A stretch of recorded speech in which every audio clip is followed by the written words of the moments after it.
Red Bull's dominance in Formula One is facing a serious threat, and the recent Italian Grand Prix reeks may have delivered a fatal blow.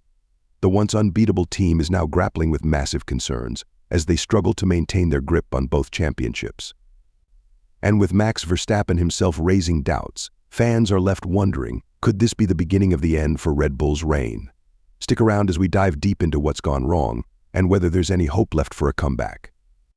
Verstappen's disappointing sixth-place finish at the Italian Grand Prix has sent shockwaves through the F1 world, signaling that Red Bull's dominance might be slipping faster than expected. The race unfolded with Verstappen struggling to qualify beyond seventh, and despite his best efforts, he only managed to finish one spot ahead of Mercedes driver George Russell on race day. The margin of defeat was staggering.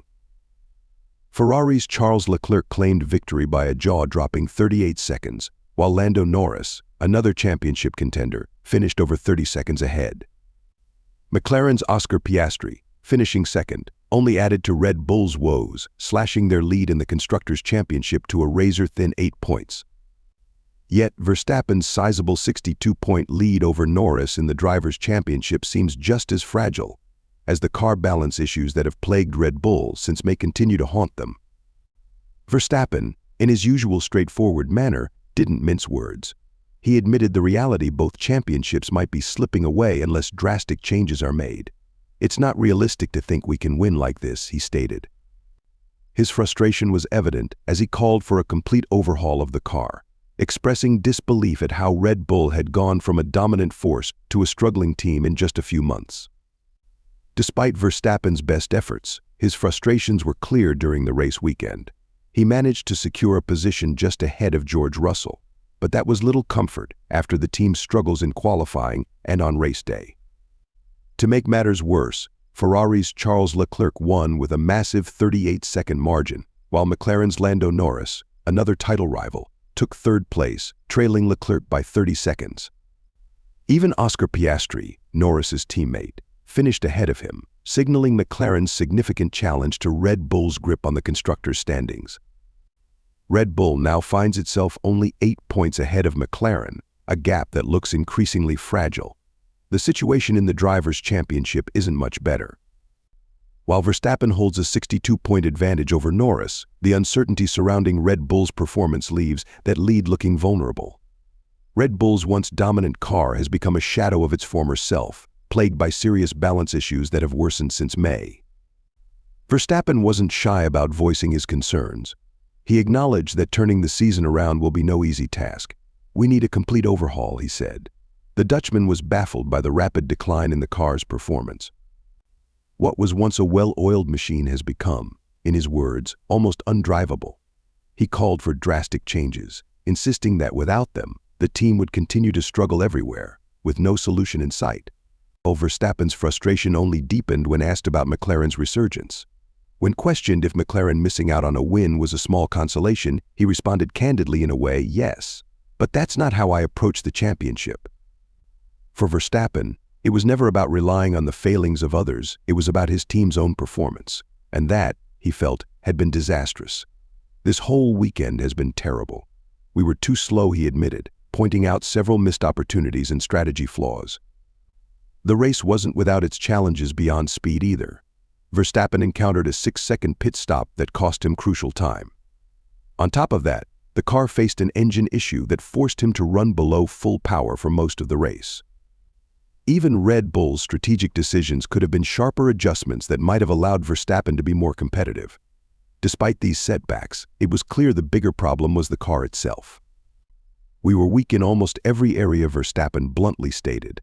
And with Red Bull's key figures gathered on Saturday to discuss possible improvements for the RB20, it was clear they had a massive task ahead.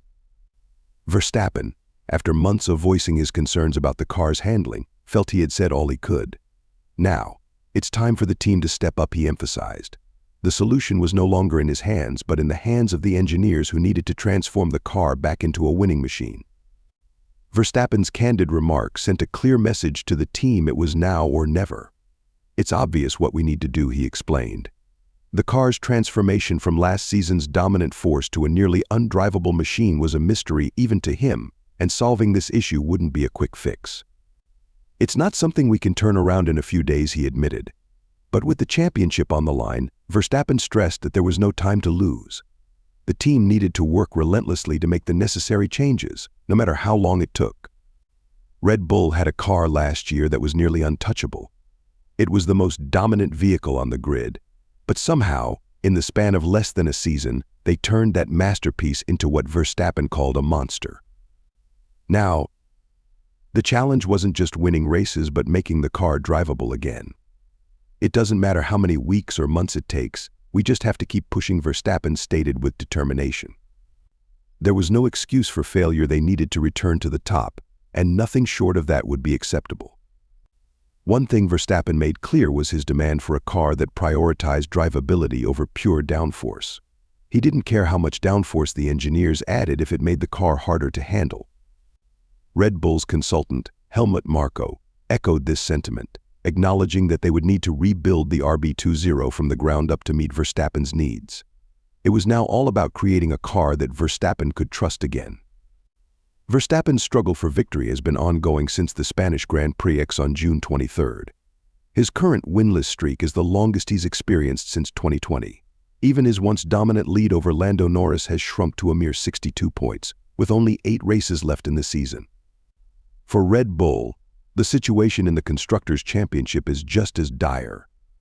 McLaren is now only 8 points behind, and Red Bull could lose their lead for the first time since May 2022 in the upcoming Azerbaijan Grand Prix. The challenges Red Bull faces aren't just confined to this season. Since the implementation of F1's ground effect regulations in 2022, teams have struggled to find the right balance between increasing downforce and maintaining a car that's still manageable to drive. This delicate balance is what's eluded Red Bull, and their struggles to maintain it have left Verstappen feeling helpless. Helmut Marko, speaking on behalf of Red Bull, acknowledged that Verstappen had made his concerns clear during the Italian Grand Prix weekend. He pressed the engineers to create a more compliant chassis with less focus on downforce.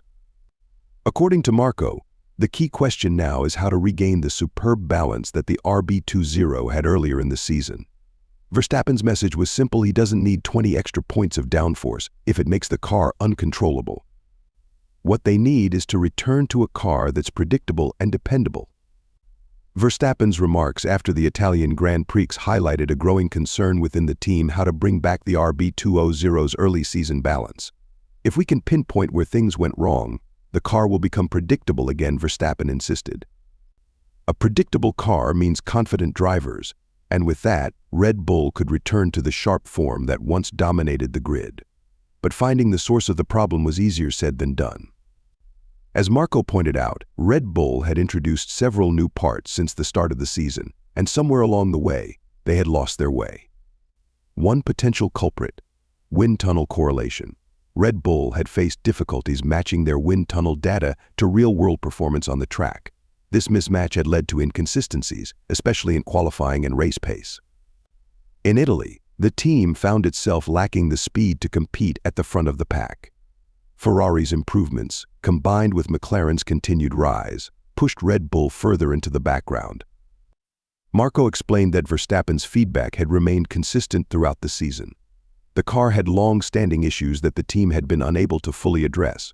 We've turned a dominant racing car into something unpredictable and challenging to drive, Marko admitted. It wasn't just minor performance fluctuations they were dealing with, it was the car's sensitivity to everything from temperature changes to different tire compounds. Even a reduction in fuel load seemed to throw the car off balance, turning it from a winning machine into something nearly impossible to control. Red Bull's struggles extended beyond technical issues with the car. There were also internal challenges that had cropped up earlier in the season. According to Marko, a power struggle within the team at the start of the year had added an extra layer of difficulty. While he didn't link it directly to the technical problems, the loss of key personnel certainly didn't help. When important people leave or are tempted by other opportunities, it can have a ripple effect, Marko explained. The departures of experienced team members left Red Bull with a talent gap that was hard to fill mid-season. This lack of mid-season progress wasn't unfamiliar territory for Red Bull. Even during their most dominant runs, they had moments of stagnation where development slowed. Last season, Red Bull had little reason to push their upgrades, given the massive lead they had built up. But in this year's tighter competition, such sluggishness comes at a steep cost. 3 other teams have now surged ahead, and for Red Bull, falling behind in the development race has become far more costly. While Marco and Christian Horner both admitted that the team was aware of the problems, recognizing them and solving them were 2 very different challenges. Improvements were unlikely before the American Grand Prix in Austin, which would take place nearly a month after the Singapore GP. That meant Red Bull had only 2 months to provide Verstappen with a car capable of defending his championship lead if it wasn't already too late. With the clock ticking, Red Bull's hopes now rested on upcoming tests and swift adjustments. Following the Italian Grand Prix, the team scheduled a tire test with Liam Lawson in Monza, aiming to gather crucial data that could guide their next steps. At the same time, their engineers would be hard at work, analyzing where things went wrong during the development phase.